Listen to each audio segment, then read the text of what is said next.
What a good agent does to get your house sold. Episode 5. We're on the way to closing. You know what? I just realized I had a haircut like last episode and I didn't say a thing about it. So this will be a short episode like my hair. So we have passed all your contingencies. You got your inspection contingency and your financing contingency all done with. Congratulations. That doesn't mean we're done yet. There is still a lot of going back and forth that's going to be going on between their lender, the attorneys, and the other agent. As hopefully the other agent will be keeping in contact with the buyer as well. Sometimes buyers disappear off the face of the earth. It happens. Don't yeah. Let's say that is not going to happen in this one. I am not an attorney and I don't play one on TV. So this might be completely wrong, but in my experience, uh, attorneys will usually do an initial title search like right when you get under contract, just to make sure not everyone's wasting their time. But they'll usually do a more detailed title inspection after you get out of some of this contingency period, and they'll do a final just double check on anything right before you go to close. Also, their lenders, what they're going to do is a final credit check right before closing. You've heard about this one before. People just go out and buy a new living room furniture for their new house, and their new house doesn't go through. Don't do that. So they're gonna at the very end they're gonna recheck all those things like within the last week or so before closing. Usually about a week before closing, they're gonna be scheduling the closing. In Georgia, you don't have to go to the close of the table. They'll usually, if you're the seller, you don't have to. You can sign off stuff ahead of time. Sometimes it gets difficult. They do like power of attorneys, like if you are on there with a spouse or someone else, they can make it a little bit tricky. It's usually not more than $50 or so. And also, the day before, usually the lender doesn't like wire in the money to like the day of closing, which always leaves everybody like really stressed out a lot of times. So you're sitting there like, I'm signed all this paperwork and everything should be good to go, right? And you give them the keys to the house, like, I'm getting the money, right? Right, right, right. So it can be a little bit stressful and awkward. I've never had one not go through once you get to that point.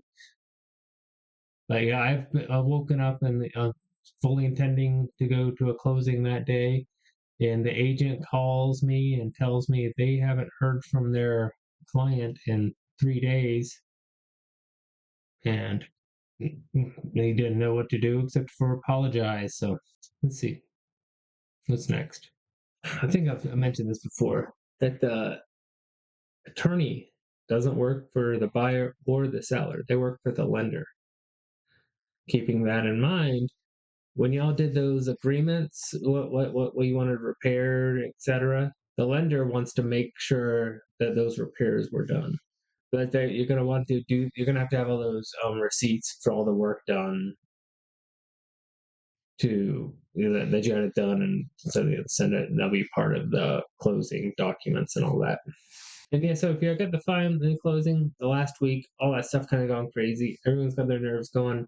Oh, a lot of times there's another finance contingency for like they can do like 3 days at this point, where if the bank's running late, they can I forget, unilaterally extend it for 3 days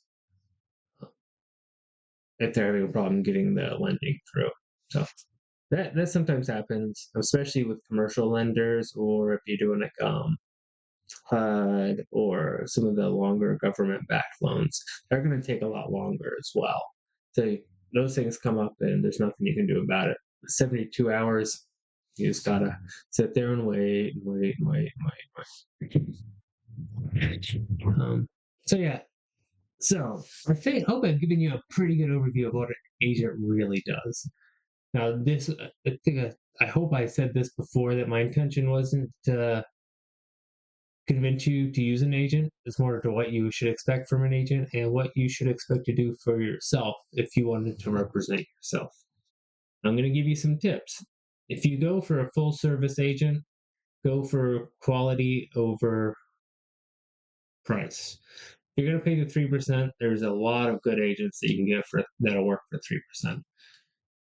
If you want to save some money and do some of this yourself, there are some good options for like less service if you want to do some of the work. But what I would not do, or you can also do for sale by owner, and try to find out ways to do those things, like um, covering the holes that they might not do. And you can talk to them. There's different types of agents that work for reduced fees and do less service. But if you are getting a full service agent, don't go with one that works for like 1% less, because if they're folding on themselves and you initially by saying they'll do it for less, and imagine what they're going to do when it comes down to when they're actually trying to go up against the other agent and all that. So it's Alan investing in Georgia. I am glad to be at episode number 5 and to be at the